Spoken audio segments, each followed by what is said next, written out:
The temperature is currently around 20 degrees. The sky is blue and cloudless, and it's the first time of the year that I'm actually wearing sunscreen, and definitely I'll need it today. So yeah, it's perfect weather for a hike. I found this trail on the All Trails app, and yeah, currently I'm going over a high rocky bedrock area, and as you can see, the trail that I'm following is just basically where people have previously walked so that there's no moss. So somebody has obviously decided to actually make a trail by joining up existing trails. So it's not an official sign-posted trail like you find in some national park areas. Still, it's relatively clear, and I can use the All Trails app to also put me right if I take a wrong turn.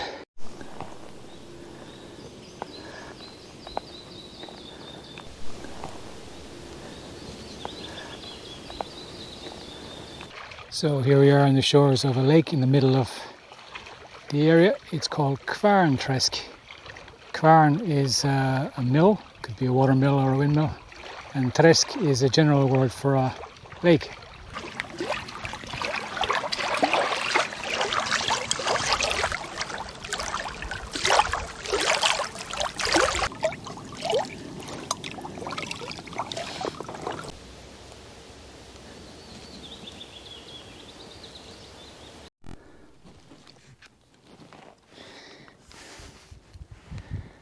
So the trail has brought me out onto the bare bedrock hill again, and unlike the previous sections of the trail, there are actually trail markers here. There's like round plastic markers attached to the bedrock, or then there are diamond shaped ones attached to trees, same colour, so that helps a bit. I went wrong a few times along the trail in the woods. There were multiple trails and I just picked the wrong one. So yeah, you've got to pay attention to the All Trails app to make sure that you're turning the right direction. I'm beside a rather large pile of stones. I guess it must be some sort of trig point. This area is called, according to the sign, Berget. I'm not quite sure what that means. Berget just means hill. And from here there is quite a good view to the sea. This camera probably won't do it justice, but there are forested islands in the distance, and yeah, the view is pretty spectacular.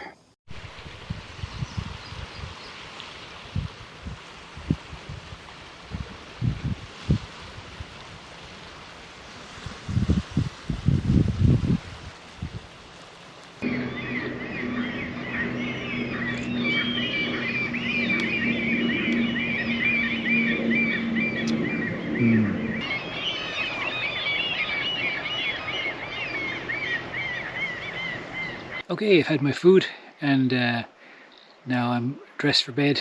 Listen to an audiobook for a while, to the chorus of birds calling. They're probably going to be at it all night, so I've got some earplugs as well. Hopefully they'll do the job. Yeah.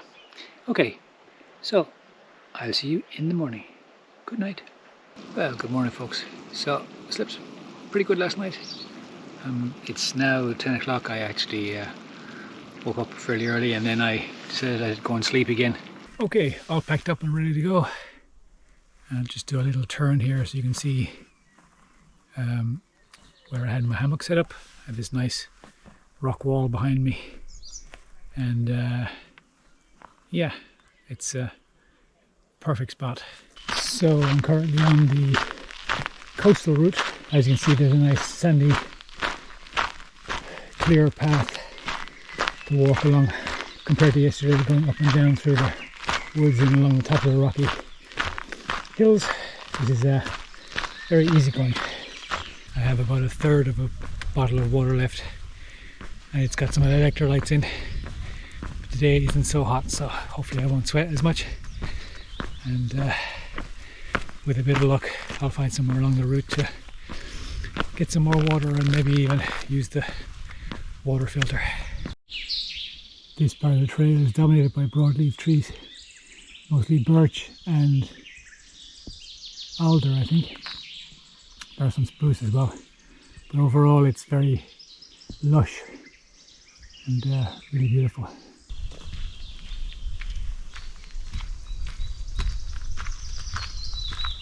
So I'm travelling currently through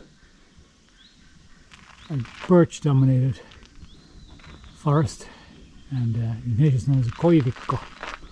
Koivu is Finnish for a birch. Björk in Swedish.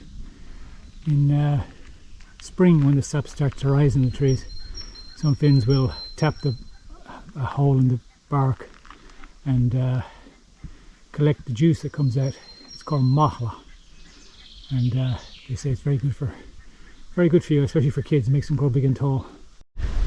So I wanted to show a typical facility that's available along this route, and that is there is a water source, there's a well, and there are these rather modern style lean-to shelters or lavut with a fireplace, different sorts of benches, and then in the distance just up there is clearly a woodshed, and it's probably a dry toilet beside it.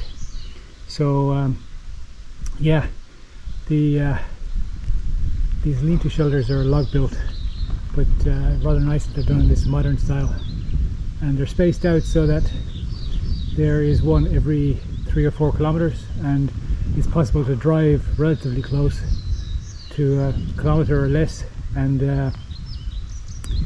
yeah, you can get access to them.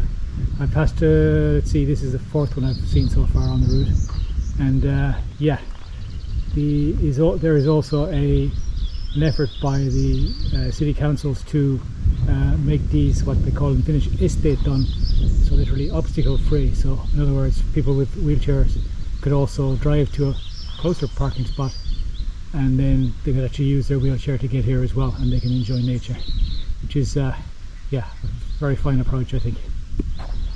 Most of the rock here is pink granite, but occasionally there are black or dark grey veins of a different type of rock running through it, and I've seen it throughout the trip.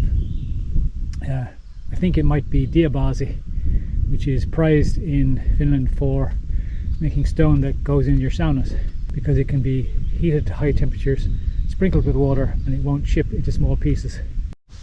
So we're at this nice sand beach, and yeah, this is where I should have come to. It's got wide open space, big trees, all well spaced out. It's a perfect place to set a tent, or indeed a hammock. There's a dry toilet and a woodshed, and of course there is a fireplace. So nice. Yeah. Oh well, I know where to come the next time I come here.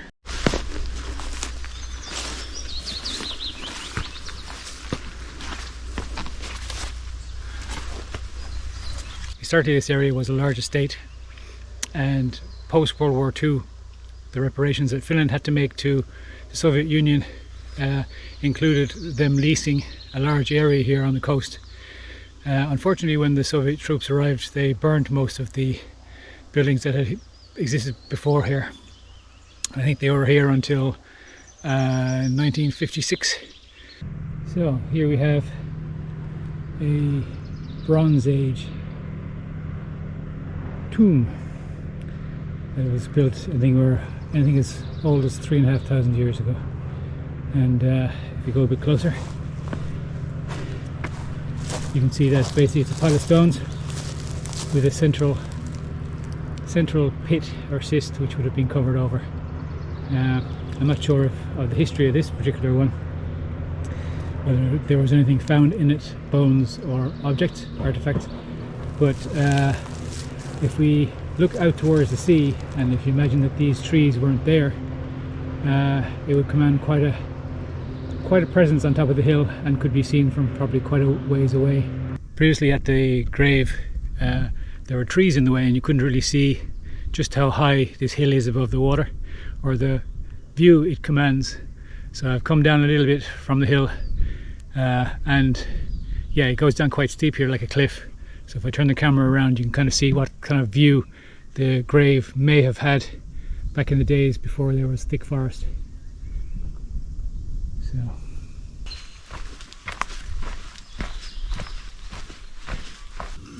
So back at the car.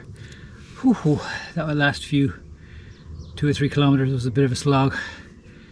Altogether I got just shy of 20 kilometers for the last 2 days, so I'm very happy with that. I pushed myself a bit, but I can feel it in my legs and in my feet, but yeah, no, it was worth it. This area is absolutely fantastic and I think I'd like to come here again. But yeah, now also I found some really good places where I could hang a hammock or even pitch a tent, and I can cut out all the searching. Because yesterday it took me, well, the best part of nearly 2 hours to find a suitable spot for me to hang my hammock, and yeah, I was a bit frazzled by the end of it. Next job is to find the nearest gas station and pile up on a nice burger and a cup of coffee. I think I've earned it. Thanks very much for joining me here in Kopparnäs-Störsvik nature area. Hopefully I'll catch you out on the trail again. So this is Kevin signing off. All the best. Moi moi.